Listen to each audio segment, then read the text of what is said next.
Venez, venez, venez, venez, venez. Ça y est, on est arrivé, une semaine en Andalousie à la découverte des spécialités culinaires. C'est ce que je vous propose dans cette série de vlogs et on commence par Séville.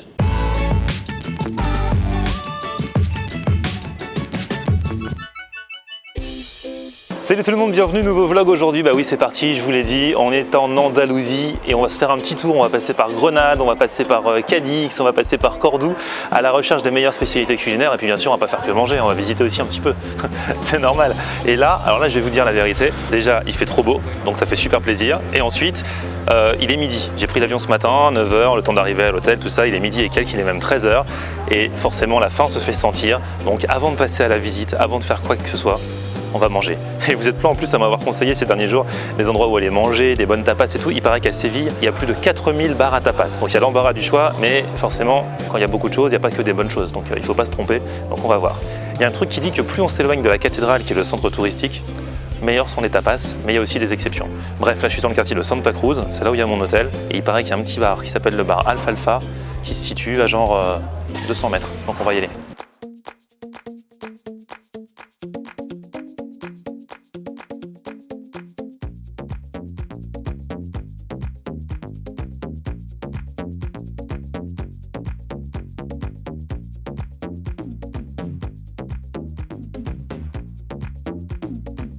Donc là j'ai trouvé le premier bar qui m'a été conseillé sur Snapchat, je crois par Vadimix, c'est le bar Alfalfa, ça tombe bien, c'est à même pas 200 mètres de mon hôtel et c'est un véritable bar à tapas. Donc c'est vrai qu'ici on mange beaucoup de tapas à Séville, même dans toute l'Espagne et notamment particulièrement en Andalousie. Il va falloir trouver du coup les tapas peut-être les plus andalouses. Il y en a quelques-unes, on va parler de salmorejo, donc on va commander ça, on va commander d'autres choses et on va voir. Donc en fait le principe est simple, c'est super convivial, il y a plusieurs petites tables et puis aussi le bar, donc on mange soit à nos tables, soit au bar, on commande un max.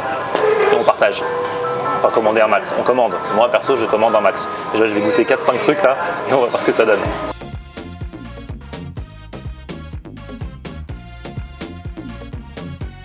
Qui a dit que je ne mangeais jamais de légumes? Les premières tapas que j'ai commandées, ce sont des aubergines marinées à l'huile d'olive et tout ça, donc des berenjenas, c'est comme ça qu'on dit aubergines. Des berenjenas rusticas, c'est ça le nom de cette tapas. Donc on va goûter ça et puis on va attendre surtout la suite. Oui, parce qu'après la suite c'est pas trop des légumes. Quoique, il y a le salmorejo. Salmorejo, c'est en fait c'est un dérivé du gazpacho. Le gazpacho c'est une soupe froide, souvent une soupe de tomates froide. Et le salmorejo, il rajoute dedans du jambon, pour que ce soit plus consistant, et de l'œuf. On va voir, j'ai jamais goûté. On va voir aussi ce que ça donne.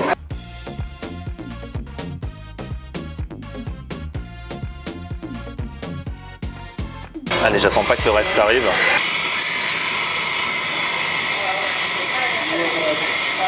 Ah, c'est bon, hein?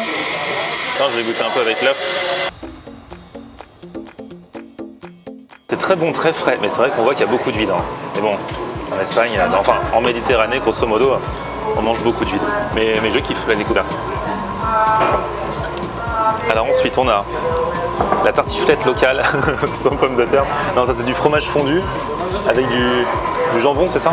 C'est que du fromage fondu? Un gratin de fromage fondu en fait. On mange ça avec du pain. Et il reste encore les bruschettas qui vont arriver. Moi je vais goûter les aubergines. C'est mon légume préféré. Alors en fait, moi je pensais que les tapas c'était tout petit.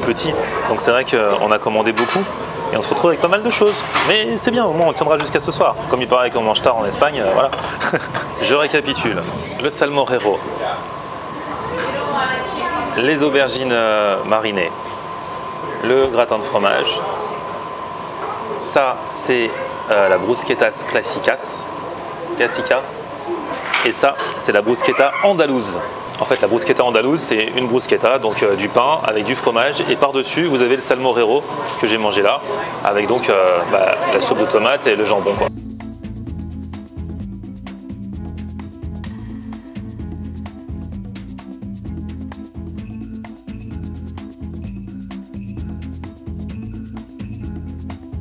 Là, je vais goûter le fromage fondu là, avec un petit cracker. C'est marrant de faire ça, c'est comme du fromage fondu. Il y a un petit goût fumé, c'est bon mais c'est curieux de manger ça. Et moi je kiffe tout ce qui est fromage grillé, fondu, machin. C'est mon dada. Donc en fait, en général, dans un bar à tapas, comme c'est le cas ici, pour un même plat, ils proposent 3 tailles. Donc moi j'ai pris la taille tapas, qui est la plus petite, pour pouvoir goûter un maximum de plats. Mais il y a aussi la taille moyenne et la taille pleine. En fait, ça vous fait un plat normal, une taille normale de plat avec une seule chose. Par exemple, j'aurais eu une grosse bruschetta ou alors j'aurais eu un grand bol de salmorejo. Voilà, donc en fait, c'est le cas souvent ici. Et du coup, les prix, si vous prenez par exemple le salmorejo, c'est 2,60 € le petit bol version tapas, 7,90 € le moyen, et 11,20 € le grand. Voilà. Mais là, pour le coup, on s'en sort pas cher avec tout ce qu'on a pris. On s'en sort pour 13 €. Je sens qu'on va se faire plaisir en Andalousie là. Et voilà pour ce premier repas andalou qui m'a bien rempli l'estomac, mine de rien. Franchement, c'était cool. Première tapas qui, à mon avis, ne seront pas les dernières vu la semaine qui s'annonce. Du coup, maintenant que l'estomac est rempli, c'est bon, je peux partir visiter Séville pour ce premier après-midi ici.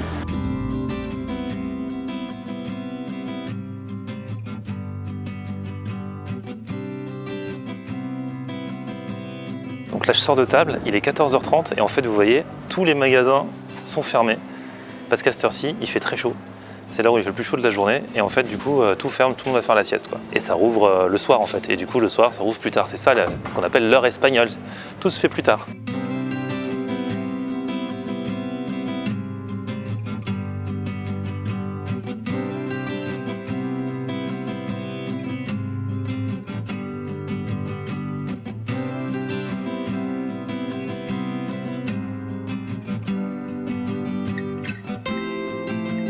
Là, vous voyez, on est samedi après-midi.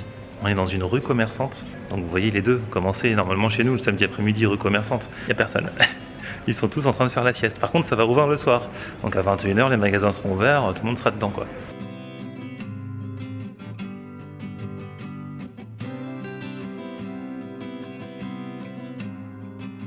Là, je viens de tomber sur un glacier très intéressant. Il fait des glaces à la crème catalane, au Kinder Bueno, au cookies. Ça a l'air trop bien. Enfin, ça donne envie en tout cas. Ouais, c'est marrant parce qu'il y a à la fois crème catalane et glace. Vous mangez, vous avez les deux. C'est mixé. Cookies et Kinder Bueno. Donc en fait, j'ai fait plusieurs glaciers avant de tomber enfin sur un bon et original. Et du coup, alors bon, ça fond très très vite, hein, donc je vais me dépêcher, je vais pas vous parler longtemps. J'ai pris une glace à la crème catalane avec il y a carrément de la crème catalane dans la glace. Enfin, il y avait, parce que là ça fond, je vous raconte pas. La crème catalane, c'est une sorte de crème brûlée, voilà, spécialité catalane comme son nom l'indique. Et j'ai pris aussi cookies, avec des vrais bouts de cookies à l'intérieur. Et en fait, avec tous les parfums qu'on choisit, elle fait une grosse boule. Et du coup, on se retrouve avec tout ça. Dans un cornet, avec la chaleur, c'est impossible de la manger. Hein. Donc j'ai pris dans un, dans un pot et j'ai eu raison. Même dans un pot, c'est chaud. Regardez comment c'est en train de fondre là. Bon, je vous laisse, hein, tout à l'heure. Bon, je suis à Séville que depuis quelques heures, depuis le début de l'après-midi, et le bilan est quand même déjà très bien. Première tapas, première glace, visite de la ville. Alors en plus, tout le monde fait la sieste, donc il n'y a quasiment personne dans la ville, où que j'aille, dans les petites rues.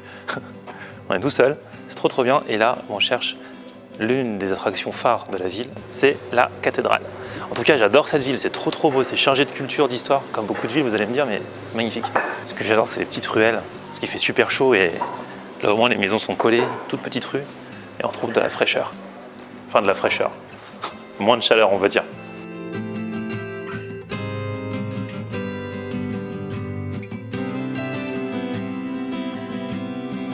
Donc là, ça y est, on est arrivé dans le quartier touristique par excellence de Séville, avec d'un côté la cathédrale et de l'autre côté l'Alcazar, un ancien palais royal. Tout le monde a entendu parler de l'Alcazar, même si on ne sait pas forcément ce que c'est. Et ben voilà, c'est là.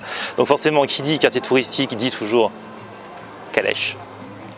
Dans tous les pays du monde, enfin dans beaucoup en tout cas, quand il y a des visites touristiques, pour faire un petit peu de fun, on vous propose la visite en calèche. Donc voilà.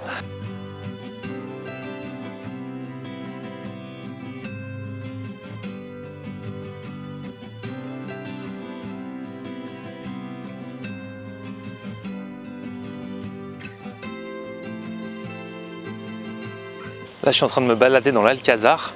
Franchement, je vous conseille, si vous passez par Séville, de faire cette visite. Moi, je ne suis pas du tout visite quand je vais dans le monde, visiter des villes, tout ça. Je suis plus à me balader dans la ville, tout ça. Je vais pas trop visiter les monuments. Mais là, Alcazar, c'est très beau, aussi bien à l'intérieur que l'extérieur. Il y a des jardins, c'est immense. Et c'est super beau, franchement.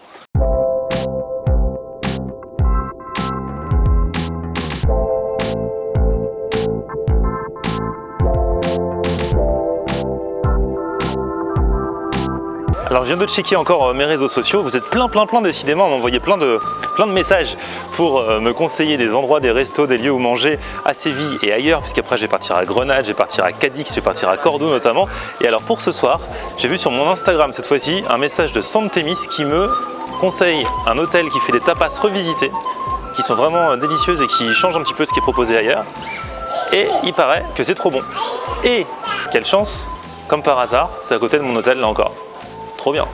Soit mon hôtel est super bien placé, soit vous êtes tous venus en vacances dans le quartier de mon hôtel. Bref, je vais aller voir ce que ça donne, sachant que c'est samedi soir, que ça se trouve il y aura du monde et que je vais pas pouvoir y aller. On va voir.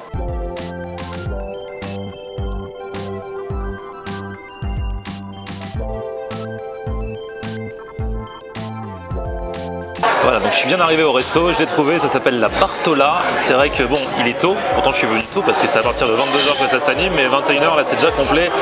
Donc ils ont noté le nom, et il va falloir un peu patienter en buvant un coup, mais autant rester là, hein, parce qu'apparemment c'est bien, et qu'ils proposent des choses, des tapas notamment qui changent un petit peu de ce qui se trouve ailleurs. Donc on va tester ça, j'attendrai le temps qu'il faudra. Quand je suis déterminé, je suis déterminé.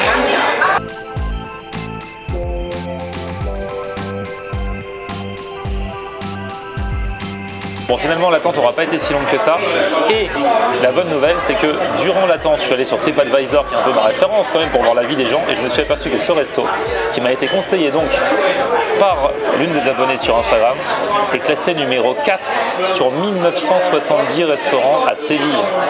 Donc franchement j'ai hâte de goûter, la commande est passée et on va voir ce que ça donne. Donc en fait l'idée ici c'est que bon, c'est des tapas, comme ce midi on peut prendre en fait au choix entre format tapas, format demi-ration ou format ration complète. Et ce sont des tapas qui vont être un petit peu revisiter des recettes peut-être un petit peu plus high level qu'ailleurs, des choses qu'on ne trouve pas forcément. Alors, on n'a pas pu tout choisir, on n'a pas pu tout prendre, mais bon, il a fallu faire des choix. Le premier choix c'est ceci, les chipirones à la plancha. En fait c'est des calamars à la plancha, et normalement ça a l'air d'être bien présenté, ça a l'air d'être plutôt sympa.